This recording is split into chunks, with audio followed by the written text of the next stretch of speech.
Everyone, welcome back to my channel. So finally Pokemon खत्म हो चुका है।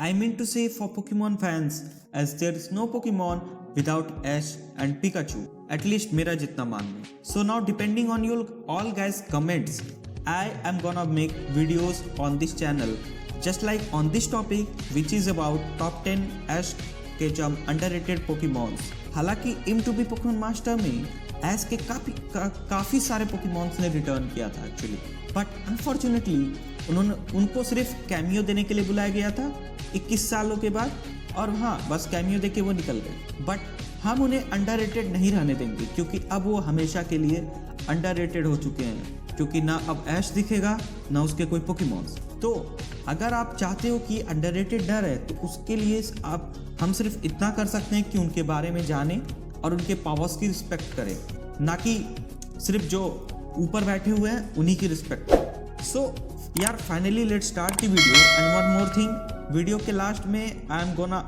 आस्क अ क्वेश्चन, और जो उसका सही जवाब देगा मैं उसको नेक्स्ट वीडियो में शॉर्ट आउट दूंगा एंड ऑल्सो डिटरमाइन होगा कि कौन है एक Pokemon fan. So now let's start the video. List शुरू करने से पहले ये disclaimer. So 10 we have Heracross.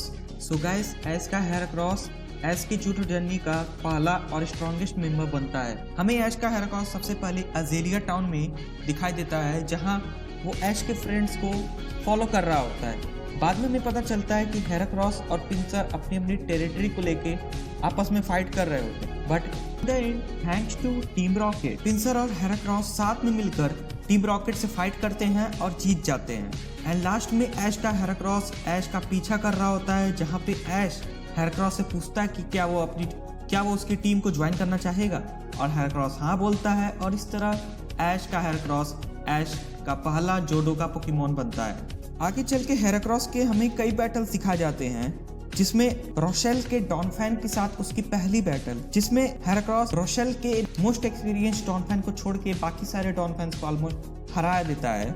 फिर नेक्स्ट बैटल हमें सिंगो के सीजोर के खिलाफ दिखाई देती है, जो कि एक बहुत इंपॉर्टेंट बैटल थी, to prove that experience is always better than science और शॉर्टकट्स, और जिसमें ऐश का हेराक्रॉस फाइनली सीजोर को हरा देता है और जीत जाता है। और इसके बाद ऐश अपने हेराक्रॉस को प्रोफेसर होप के पास भेज देता है, और वहां जाके भाई साहब बेल्बासोर के पीछे ही पड़े रहते हैं, और तो कोई काम हमें दिखता नहीं है ऑन स्क्रीन। बट फाइनली ऐश को अपने हेराक्रॉस की याद तब आती है जब उसकी बैटल हो रही होती है जोडो लीग में गैरी के खिलाफ, और ऐश अपने हेराक्रॉस को वापस बुलाता है, जहां पे उसकी बैटल होती है गैरी के मैग्मार से। And this battle is definitely one of my favourite battle of all time.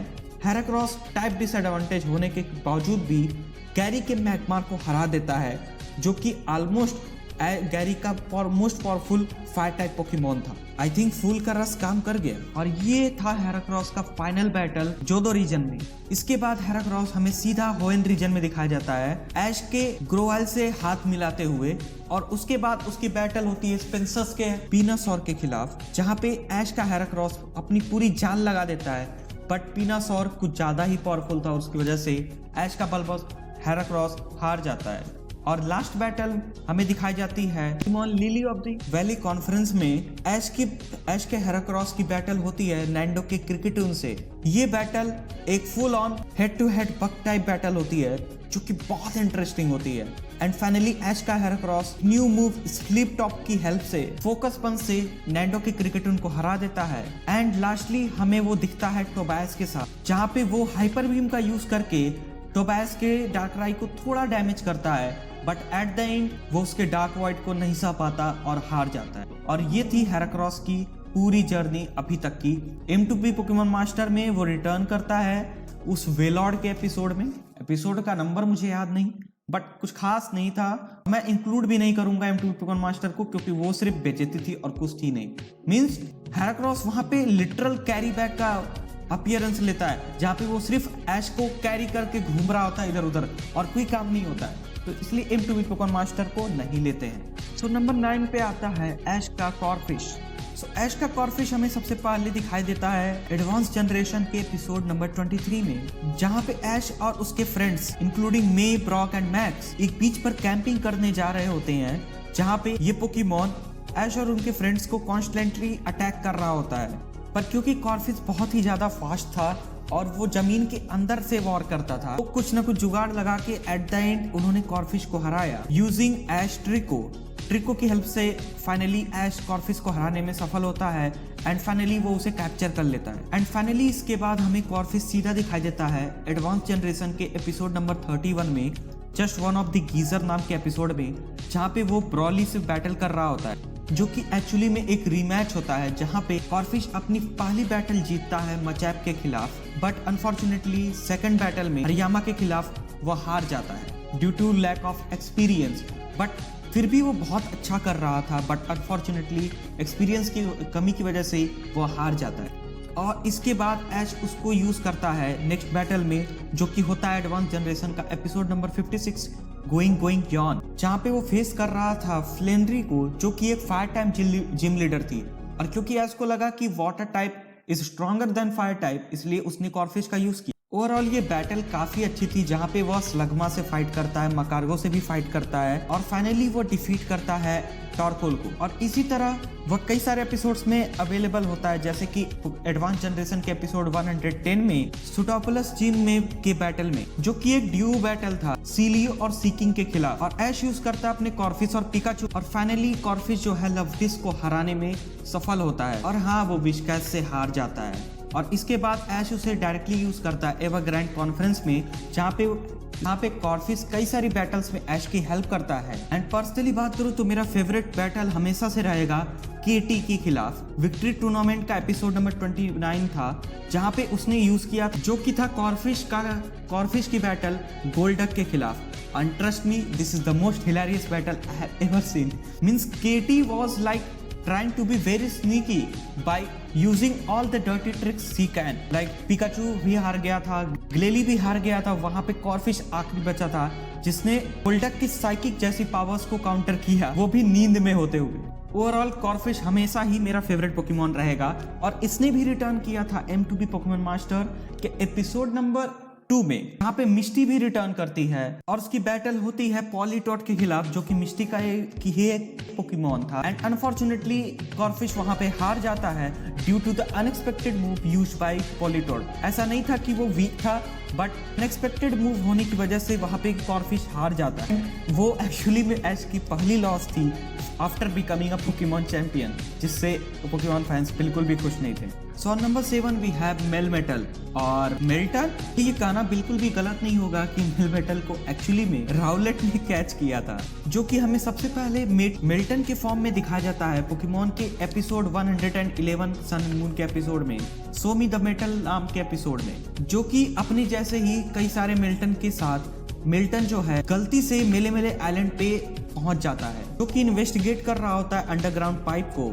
जहां पे वो 2 ग्रुप में डिवाइड हो जाते हैं। इसमें से मिल्टन का एक ग्रुप गलती से पहुंच जाता है पोकेमॉन के अल्ट्रा गार्डियन के बेस में, जहां पे ऐश और उसके फ्रेंड्स ने काफी इजीली उन्हें स्पॉट कर लिया, और वहां पे उन्होंने डिसाइड किया कि वो इसके बारे में स्टडी करेंगे, क्योंकि ये पोकेमॉन उन्होंने कभी नहीं देखा था। बट स्टडी करते हुए इनमें से सारे मिल्टन ऑलमोस्ट वहां से भाग गए थे, सिवाय एक मिल्टन के बेचारा, जो जाकर ऐश के राउलेट के पास सो जाता है। जहाँ पे जब राउलेट सोकर उठता है तो मिल्टन को अब अचानक अपने पास देखकर वो थोड़ा शॉक हो जाता है, और उस शॉक के कारण उसका पैर गलती से मिल्टन के सर पे लग जाता है, और जिससे उसका नट जमीन पर गिर जाता है। और अनफॉर्चुनेटली उसी टाइम एक मर्करो भी उसी रास्ते से जा रहा होता है, जहाँ पे उसको शाइनी ऑब्जेक्ट समझकर वो उसे अपने साथ उठा ले जाता है। और यहाँ पे हमें दिखाई देता है राउलेट और मिल्टन की स्पेशल बॉन्डिंग, जहाँ पे राउलेट हेल्प करता है मिल्टन के नट को ढूंढने में, और क्योंकि राउलेट जो है हेल्प करता है मिल्टन की, और फाइनली वो ढूंढ भी देता है उसका जो भी नट है, मिल्टन उसे राउलेट को बहुत ज़्यादा पसंद करता है, और जहाँ जहाँ भी राउलेट जाता है मिल्टन उसका पीछा करता है, इवन दो ऐश के बैग में भी। और यही देखते हुए ऐश डिसाइड करता है मिल्टन को कैच करने की, ताकि वह राउलेट के साथ हमेशा रह सके। और फिर हमें ऐश के मिल्टन को बैटल करते हुए एक एपिसोड में दिखाया जाता है, जिसका नाम था aiming for the top floor, जो कि होता है ऐश और यूकी के बीच में। और वहां पे ऐश यूज करता है अपने राउलेट को, बट अनफॉर्चुनेटली राउलेट हार जाता है, और राउलेट की ऐसी हालत देखकर मिल्टन को बहुत ज्यादा गुस्सा आता है, और वो जाकर र्यूकी के जो भी डेकोरेशन वाले कपड़े होते हैं उनको खा जाता है। और इससे जो है एंग्री होकर र्यूकी जो है इस बैटल को डबल बैटल बना देता है, जहाँ पे वो यूज करता है ज्वेलियस और ड्यूडेगॉन को, और ऐश यूज करता है अपने राउलेट और मिलमेटल को।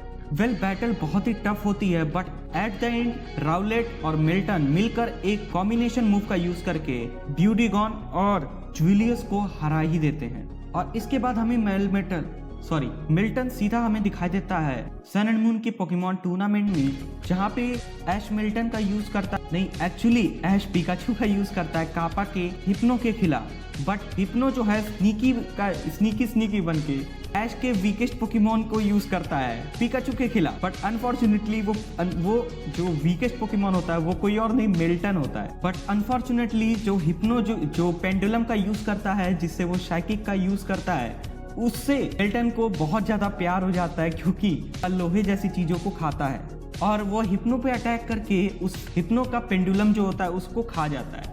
और इससे शॉक होकर ऐश मिल्टन को ऑर्डर देता है फ्लैश कैनल का यूज करने का, और फाइनली फ्लैश कैनल का यूज करने की वजह से हिप्नो हार जाता है और ऐश जीत जाता है। और उसके बाद हमें फाइनली मिल्टन दिखता है ऐश वर्सेस हाउ के बैटल के टाइम, जहाँ पे वह अपने राउलेट अपने मेंटोर को देख रहा हो कि कैसे वो स्ट्रगल कर रहा होता है डिसिडुआई के खिलाफ। वो समझ जाता है कि आने वाली बैटल्स बहुत ही टफ होने वाली हैं, इसलिए वो अपने सारे फ्रेंड्स को बुलाने जाता है ताकि वो इवॉल्व कर सके मेलमेटल में। And guys, this is the time Melmetal बनता है ऐश का only one and the only mythical Pokemon of all time.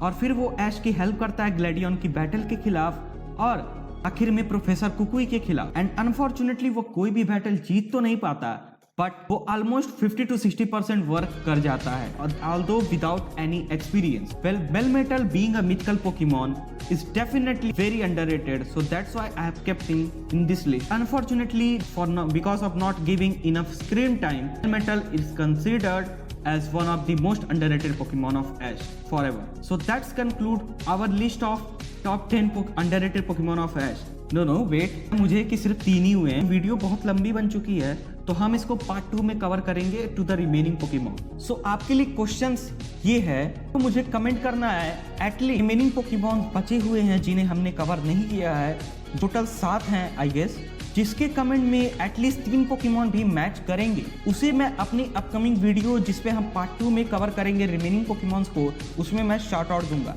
And keep in mind, limit है 9 पोकेमॉन्स की। 9 पोकेमॉन से ज्यादा कोई भी एक बंदा नाम नहीं लिखेगा किसी भी पोकेमॉन, चीटिंग करेगा वो गेम से बाहर हो जाएगा। सो guys, if you like my video, please subscribe my channel and press the bell icon for the latest। यार शेयर करो भाई को थोड़ा अपने, and I will meet you all in next video।